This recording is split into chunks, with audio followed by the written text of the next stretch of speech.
हरे कृष्णा। नमो ओम विष्णुपादाय कृष्ण पृष्ठाय भूतले श्रीमते भक्ति वेदांत स्वामिनिते नामिने। हरे कृष्णा कृष्ण कृष्ण हरे हरे, हरे राम राम राम हरे हरे। श्रील ऐसी भक्ति वेदांत स्वामी प्रभुपाद की जय। आचार्य महात्मा गांधी जी की जय। भगवद गीता 2020 में आपका स्वागत है। आज की श्लोक संख्या 9वें अध्याय का 23वां श्लोक है। भगवान ने पिछले श्लोक में हमें बताया था, हरे कृष्णा, तो भगवान ने कल हमें बताया था कि किस प्रकार भक्त जो है अनन्यास चिंतयन्तो माम ये जना पर्युपासते तेषाम नित्य अभियुक्तानाम योगक्षेमम वहाम्यहम। जो अनन्य भाव से भगवान की नित्य भक्ति करते हैं, सदैव भगवान की पूजा करते हैं, उपासना करते हैं और उन्हीं में रमते हैं, ऐसे नित्य भक्तों का से भगवान सदैव उनके सम्मुख होते हैं और भगवान उनका उनके योग का, उनकी भक्ति का और उनके जो भी साधन है, संसाधन है, उनके सामग्री है, उनकी रक्षा स्वयं भगवान स्वयं करते हैं। इसीलिए भक्त कहते हैं और अध्यात्म ये कहा जाता है कि जाको राखे साइया मार सके न कोई। तो जिसकी रक्षा स्वयं भगवान करते हैं उसको कोई भी कुछ उसका बाल बांका नहीं कर सकता है। यही इस श्लोक का आश्रय है और इस श्लोक का आश्रय लेके भक्त अपनी भक्ति में दृढ़ रहते हैं, अडिग रहते हैं, संशय और भय रहित रहते हैं कि हम भगवान श्री कृष्ण की रक्षा में हैं, हमें किसका भय, और भगवान से ज्यादा शक्तिमान इस संसार में कोई है ही नहीं। जब भगवान हमारे रक्षक हैं तो भय किसका है। एक और इस श्लोक में जो खास देखने जैसी बात है वह है, भगवान कहते हैं कि जो भगवान के अनन्य भक्त होते हैं, पिछले श्लोकों में भगवान ने बताया कि कैसे इसके पहले जो श्लोक थे उसमें सबने भगवान ने बताया कि कैसे जो दैवी प्रकृति के अधीन है वो कैसे निरंतर भगवान की उपासना करते रहते हैं, भगवान की भक्ति में लगे रहते हैं। और भगवान ने फिर अपने समस्त शक्ति में विभूति और योग शक्ति का प्रभाव बताया। कहने का भाव यह है कि जो दैवी शक्ति में प्रकृति के अधीन है वे भगवान की भक्ति करते हैं, भगवान की भक्ति में लगे रहते हैं, अनन्य भाव से लगे रहते हैं। ये उन्होंने पिछले श्लोक में बताया। आज के श्लोक में भगवान अब हमें बताएंगे जो इस प्रकार अनन्य भाव से नहीं लगते हैं उनका क्या। ये अपि अन्य देवता भक्ता यजन्ते श्रद्धयान्विताः ते अपि मामेव कौन्तेय यजन्त अविधि पूर्वकम। हिंदी अनुवाद गीता यथारूप श्रील प्रभुपाद। हे कुंती पुत्र, जो लोग अन्य देवताओं के भक्त हैं और उनकी श्रद्धा पूजा करते हैं, वास्तव में वे भी मेरी पूजा करते हैं, किंतु वे यह त्रुटिपूर्ण ढंग से करते हैं। English translation Gita as it is Swami Prabhupada. Whatever a man may sacrifice to other gods, O son of Kunti, is really meant for me alone, but it is offered without true understanding. इस श्लोक का में प्रयोग किए गए संस्कृत शब्दों के अर्थ हैं, ये जो अपि ही अन्य दूसरे देवताओं के भक्त गण यजन्ते पूजते हैं श्रद्धयान्विता श्रद्धा से श्रद्धा पूर्वक। दूसरी पंक्ति, ते वे अपि भी माम मुझको एव निश्चय ही केवल कौन्तेय हे कुंती पुत्र यजंत भक्ति करते हैं, पूजा करते हैं अविधि पूर्वकम त्रुटिपूर्ण ढंग से। इस श्लोक का तात्पर्य गीता यथारूप स्वामी प्रभुपाद के द्वारा।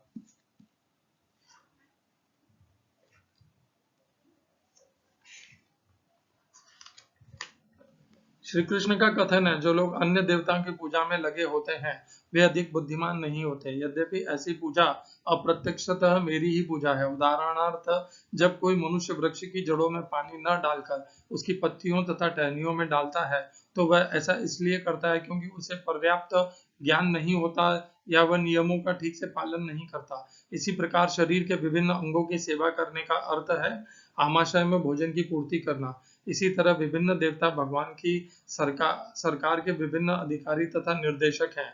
मनुष्य को अधिकारियों या निर्देशकों द्वारा नहीं अपितु सरकार द्वारा निर्मित नियमों का पालन करना होता है। इसी प्रकार हर एक को परमेश्वर की ही पूजा करनी होती है। इससे भगवान के सारे अधिकारी तथा निर्देशक स्वतः प्रसन्न होंगे। अधिकारी तथा निर्देशक तो सरकार के प्रतिनिधि होते हैं, अतः इन्हें घूस देना अवैध है। यहाँ पर इसी को अविधि पूर्वम कहा गया है। दूसरे शब्दों में कृष्ण अन्य देवताओं की व्यर्थ पूजा का समर्थन नहीं करते। ओम अज्ञानतिमिरन्धस्य ज्ञानाञ्जनशलाकया चक्षुरुन्मीलितं येन तस्मै श्रीगुरुवे नमः। एकं शास्त्रं देवकीपुत्र गीतम् एको देवो देवकीपुत्र एव एको मन्त्रस्तस्य नामानि यानि कर्माप्येकं तस्य देवस्य सेवा। हरे कृष्णा। ये जो अपि अन्य दूसरे देवताओं की भक्ति करते हैं श्रद्धा से युक्त होकर के, श्रद्धा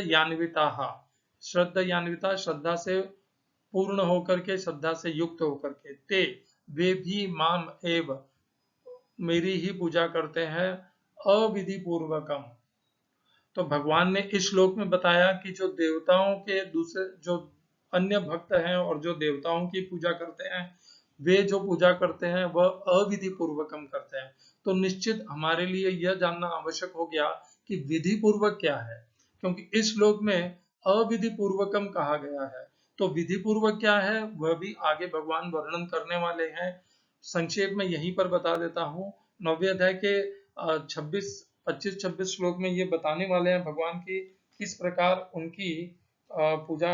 26 और 27 श्लोक में भगवान बताने वाले हैं कि कैसे उनकी पूजा करनी चाहिए। यहाँ पर मैं संक्षेप में बता देता हूँ कि हमें अपने जीवन को, अपनी भक्ति को देवताओं के प्रति समर्पित नहीं करना चाहिए, भगवान श्री कृष्ण के प्रति समर्पित करना चाहिए। क्यों ऐसा करना चाहिए, उसके लिए हमने ये श्लोक कुछ पहले भी किए थे, और जब वे श्लोक उन श्लोकों की चर्चा की थी तब हमने इस श्लोक को जोड़ करके वहां पर अभ्यास किया था। विशेष करके गौर करने की बात यह है कि देखिए भगवान ने यहाँ पर 9वें अध्याय के 20वें और 21वें श्लोक में बताया कि जो देवताओं की पूजा करते हैं और इस प्रकार उच्च लोक और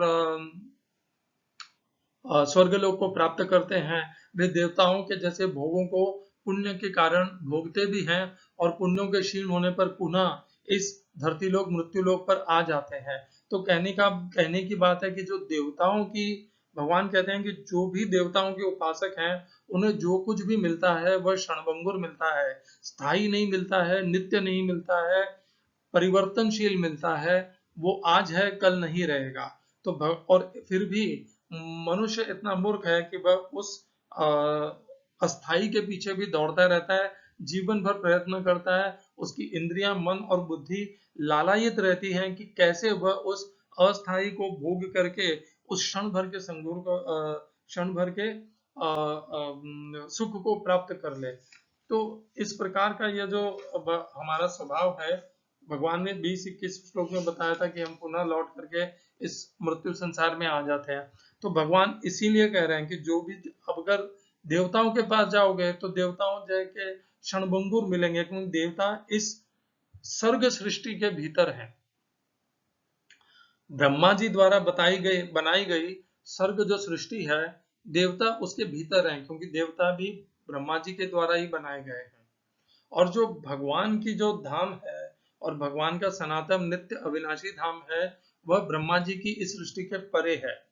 तो विधि पूर्वकम क्या होता है कि भगवान श्री कृष्ण की आराधना करना, पूजा करना, उनके प्रति श्रद्धा रखना और इस अनित्य सृष्टि, ब्रह्मा जी की सृष्टि से छूट करके भगवान के नित्य परम धाम को प्राप्त हो जाना।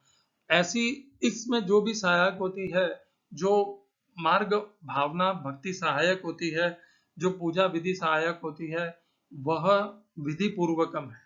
और जो कुछ भी हमें इस संसार में इसके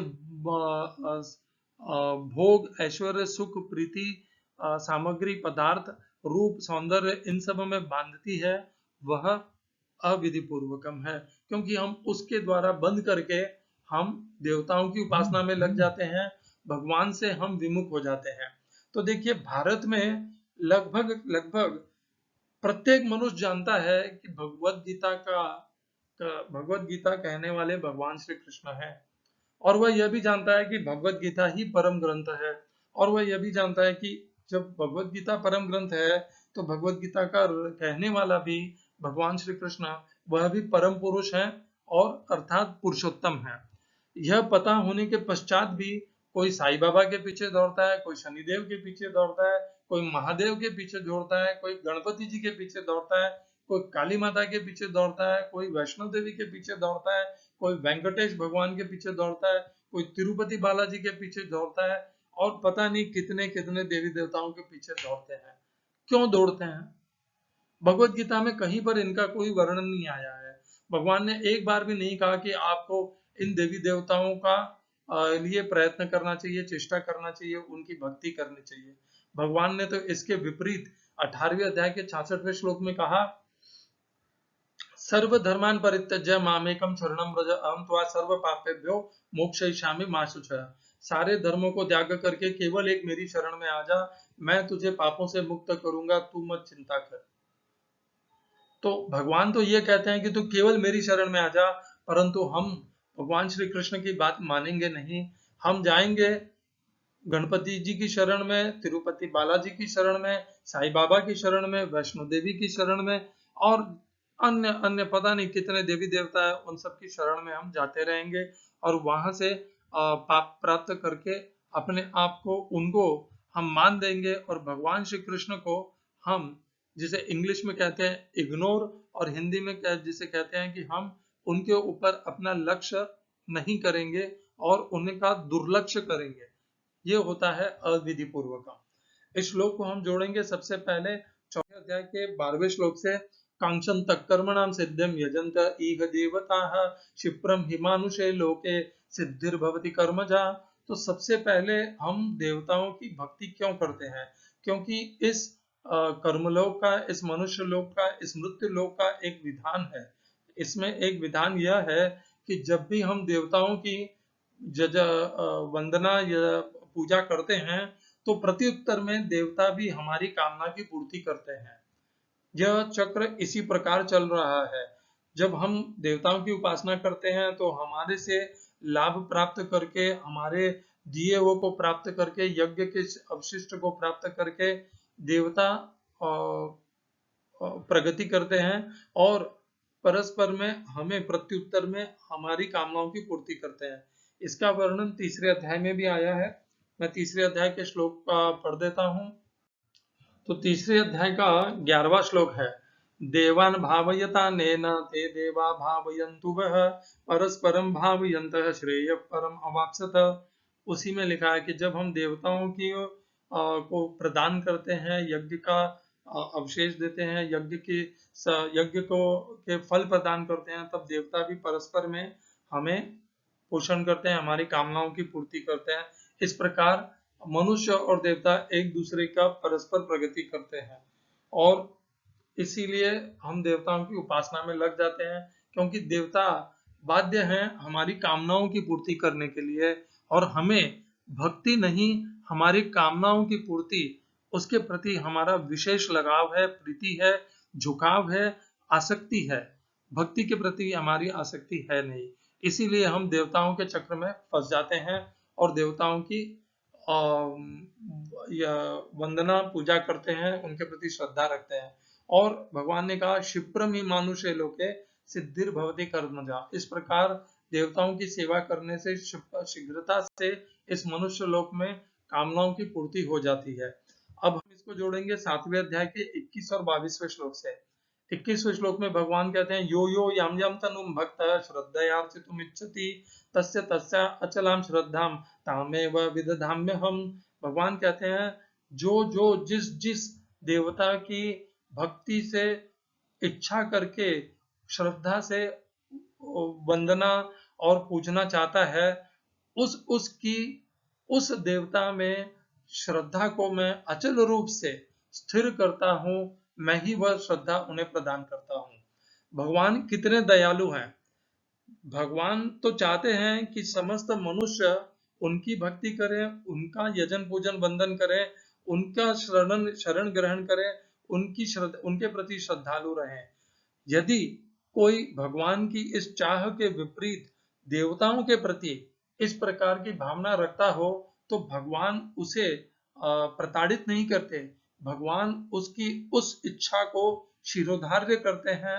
भगवान उस भक्त की उन देवताओं के प्रति श्रद्धा को दृढ़ करते हैं, विकसित करते हैं और अच्छे से उसकी श्रद्धा को पोषते हैं, ताकि वह दृढ़ता पूर्वक उस देवी देवता की श्रद्धा से यजन पूजन कर सके। अगले श्लोक में भगवान कहते हैं, तो देखिए श्रद्धा भी भगवान ही देते हैं। देवताओं की यदि भगवान श्रद्धा नहीं देते तो हम देवताओं की यजन पूजन कर ही नहीं पाते, परंतु भगवान ने वैसा विधि बनाई नहीं है। भगवान ने विधि ही यही बनाई है कि हम जो चाहते हैं भगवान हमारी उसी प्रकार इच्छा की पूर्ति कर देते हैं। स तया श्रद्धया युक्तः तस्या आराधनमीहते लभते च ततः कामान मय्येव विहितान् हितान्। वह भक्त उस श्रद्धा से युक्त होकर के उन देवताओं की प्रेम पूर्वक प्रीति पूर्वक आराधना और पूजन यजन करता है। और चूंकि वह उन देवताओं की यजन पूजन करता है तो प्रत्युत्तर में उनकी कामनाओं की पूर्ति होती है। वो जो भक्त की कामना, ये हमने देखा था ना अभी चौथे अध्याय के 11वें श्लोक में, तो ये वही हो रहा है। तो वो देवता भी परस्पर में प्रत्युत्तर में उस भक्त की इच्छा की पूर्ति करते हैं। और ये जो पूर्ति, कामना की पूर्ति करने का जो कार्य है, यह भी स्वयं भगवान श्री कृष्ण ही करते हैं। परंतु हमें ऐसा अपनी श्रद्धा के कारण, हमारी श्रद्धा देवी देवताओं में होती है, तो इसलिए हमें ऐसा प्रतीत होता है कि उस देवी देवता ने हमारी कामना की पूर्ति की है, जबकि वास्तविकता में भगवान श्री कृष्ण ही उन देवी देवताओं को निमित्त बना करके हमारी कामनाओं की पूर्ति करते हैं। तो देखिए कितना विशाल हृदय है भगवान का। पहले तो हमारी श्रद्धा, हमें श्रद्धा देते हैं कि हमारी जो टूटी फूटी श्रद्धा है किसी देवी देवता में, उसी देवी देवता के प्रति हमारी श्रद्धा को दृढ़ बना देते हैं। और फिर चूंकि उस देवी देवता में तो हमारी कामना की पूर्ति करने की क्षमता है नहीं, तो भगवान हमें निराश नहीं करते। हमें ये नहीं कहते कि तुमने उस देवी देवताओं का यजन पूजन किया, अब मरो सड़ो, मेरा क्या लेना देना, अब तुम्हें कुछ नहीं मिलेगा क्योंकि वो देवी देवता तुम्हें कुछ नहीं दे सकते। नहीं, भगवान दयालु हैं। वे उन देवी देवताओं को निमित्त बना करके हमारी जो इच्छा कामना है उसकी पूर्ति करते हैं, और हमें वह प्रतीत होता है कि वह देवी देवता हमारी कामनाओं की पूर्ति कर रहे हैं। तो देखिए भगवान की हृदय की विशालता देखिए, वो कभी भी हमारा त्याग नहीं करते। हम उनका त्याग कर देते हैं, हम उनका त्याग करके देवी देवताओं को अपना लेते हैं। हम कामनाओं के वशीभूत होकर के स्वयं अपने पिता का, भगवान ने अभी इसी अध्याय में कहा था पिता हमस्य जगतः माता धाता पितामह वेद्यम पवित्रम ओंकारः रूपसाम युधिरेव च। तो भगवान ने कहा था कि मैं ही पिता हूँ, माता हूँ, धाता हूँ, पितामह हूँ, परंतु हम उनका त्याग कर देते हैं और हम देवी देवताओं की गोद में जाके बैठ जाते हैं। हम कामना के वशीभूत होते हैं और कामना हमें हमारे स्वयं के पिता से हमारा त्याग करा करके हमें देवी देवताओं की गोद में टिका देती है। तो इस प्रकार ये जो सारा भाव है, ये जो श्रद्धा देवी देवताओं में विकसित होती है, ये सब भगवान के एक, इसे कह सकते हैं षड्यंत्र ही है ये भगवान का। मैं इसे, ये जो नकारात्मक षड्यंत्र शब्द है, मैं इसलिए इसका यहाँ पर प्रयोग कर रहा हूं क्योंकि भगवान जानते हैं कि हम जिस मार्ग पे जा रहे हैं वह मार्ग हमें भगवान श्री कृष्ण से दूर ले जाएगा। फिर भी वे उस मार्ग में हमें स्वाधीनता, स्वतंत्रता देते हैं, उस मार्ग को चुन करके उस मार्ग पे आगे बढ़ने का। यदि भगवान ने हमें देवी देवताओं में शरण में जाने से रोक दिया होता तो हम भगवान को ही उन पर, भगवान पर ही आक्षेप कर देते हैं कि ये भगवान कितने अत्याचारी हैं, इन्होंने हमें कोई स्वतंत्रता ही नहीं दी है और देवी देवताओं से तो हमें जुड़ने का, मिलने का, बात करने का, प्रार्थना करने का मौका ही नहीं मिलता है। और यदि हम कर भी लेते हैं तो वे हमारी कोई प्रार्थना को कुछ स्वीकार करके हमें प्रत्युत्तर में प्रदान भी नहीं कर सकते हैं। इस प्रकार हम भगवान के ऊपर ही आक्षेप लगा देते। भगवान इस आक्षेप को चाहते नहीं है। भगवान चाहते हैं हम हमारी बुद्धि का प्रयोग करके अपने इस मोह और इंद्रिय सुख के जो हम वश में हो गए हैं उससे अपने आप को हटा करके भगवान की विधि पूर्वक जो भक्ति है उसमें लग जाए। वह जो विधि पूर्वक भक्ति है वह आगे भगवान 26 और 27वें श्लोक में बताने वाले हैं। विधि पूर्वक भक्ति करने के लिए हमें सबसे पहले तो दैवी प्रकृति को धारण करना होता है, क्योंकि दैवी प्रकृति को धारण करते ही हमारा हो जाता है सततम कीर्तयन्तो माम यतन्तश्च दृढ़व्रताः नमस्यन्तश्च माम भक्त्या नित्ययुक्ता उपासते। हम सदैव भगवान की भक्ति में लग जाते हैं और सदैव प्रयत्नशील रहते हैं भगवान की भक्ति और सेवा करने के लिए और भक्ति और सेवा के मार्ग में प्रगति करने के लिए। तो इस प्रकार भगवान की यह व्यवस्था है और हमें अपने समय को, अपने जीवन को, अपनी कामनाओं को, हमें कामनाओं को तो छोटा कर देना चाहिए और हमें भगवान श्री कृष्ण की भक्ति के प्रति अपने जो भी समर्पण है, श्रद्धा है, उसे उच्चतम स्तर तक ले जाना चाहिए। तो भगवान ने कहा जो अन्य देवताओं की पूजा अर्चना उपासना करते हैं वे भी मेरी ही करते हैं, बस अविधि पूर्वक करते हैं। तो इसका अर्थ यह हो गया देवी देवता केवल एक छलावा है, एक भ्रम है, एक केवल एक निमित्त है। जो कुछ भी हम करते हैं वह भगवान को ही प्राप्त होता है और उसका प्रत्युत्तर फल भी भगवान ही प्रदान करते हैं। देवी देवता तो केवल हमारे सामने उपस्थित एक चित्र है, एक स्वरूप है जिससे हम भ्रमित हो जाते हैं। हम भगवान श्री कृष्ण को छोड़ देते हैं और छोड़ करके हम देवी देवताओं के प्रति स्थिरता पूर्वक दृढ़ भक्ति में लग जाते हैं और स्वयं का नुकसान कर बैठते हैं। अपना पैर कुल्हाड़ी पे दे मारते हैं, कुल्हाड़ी अपने पैर पे नहीं मारते, स्वयं का पैर ही कुल्हाड़ी पे दे मारते हैं। हमें जाना था जापान, पहुंच गए चीन, समझ लो ऐसा हो जाता है हमारे साथ। हमें जाना था भगवान की भक्ति में, श्री कृष्ण की भक्ति में, ताकि हम इस ब्रह्मा जी की बनाई हुई सृष्टि को लांग करके भगवान के परम धाम को प्राप्त कर लेते, परंतु हमारी कामनाएं अभी हमारे भीतर हैं, ज्वलंत हैं। वह हमें देवी देवताओं के सम्मुख ले जाती है। हम देवी देवताओं की उपासना, उनसे जो फल प्राप्त करते हैं वह सब भगवान की कृपा से ही करते हैं और उनको सबको प्राप्त करने के पश्चात हम भगवान श्री कृष्ण को तो भूल जाते हैं और देवी देवताओं के और समीप हो जाते हैं। हमारी श्रद्धा और हमारी दृढ़ता देवी देवताओं के प्रति और अधिकतम बढ़ती जाती है और हम देवी भगवान श्री कृष्ण से और ज्यादा दूर और दूर होते जाते हैं। तो ये इसमें तो हमारा व्यक्तिगत नुकसान है ना। जीवन का लक्ष्य है योग। योग अर्थात जीव का परमात्मा से संबंध, अर्थात जीव का भगवान श्री कृष्ण से संबंध। तो जब तक जीवात्मा का परमात्मा से संबंध ही नहीं बना पाएंगे इस जीवन में, तो ये सब तो व्यर्थ हो गया ना हमारे लिए। तो इसीलिए ये सब अविधि पूर्वकम है। विधि पूर्वकम है भगवान की भक्ति करना और सीधे सीधे करना। जब भी आपके सामने कोई आ जाए ऐसा अवसर, आप यज्ञ कर रहे हो, पूजा कर रहे हो, श्लोक पढ़ रहे हो, स्वयं पढ़िएगा। किसी भी ये ब्राह्मण के आधार पर होकर के करते हैं हम सबको, हमें संस्कृत बोलना आता नहीं है, परंतु उनके पीछे पीछे तो हम दोहरा सकते हैं ना। अपनी श्रद्धा को इतनी बनाए रखिए, भगवान श्री कृष्ण को अपने मन में बसाए रखिए। जब भी आप देवी देवताओं की पूजा भी करते हैं, क्योंकि हमारे संस्कार हैं वह, हमारी रीति है वह, तो आप उसे करें, पर करते समय भगवान श्री कृष्ण को अपने मन, मंदिर और मन और बुद्धि में जमा करके भगवान श्री कृष्ण के प्रति करते हुए उन देवी देवताओं की आराधना कीजिए, ताकि हमें अविधि पूर्वकम नहीं बनेगा वह, हमारा वह विधि पूर्वक ही में ही रहेगा और भगवान श्री कृष्ण के प्रति ही रहेगा। हरे कृष्णा। श्रील एसी भक्ति वेदांत स्वामी प्रभुपाद की जय। आचार्य महात्मा गांधी जी की जय।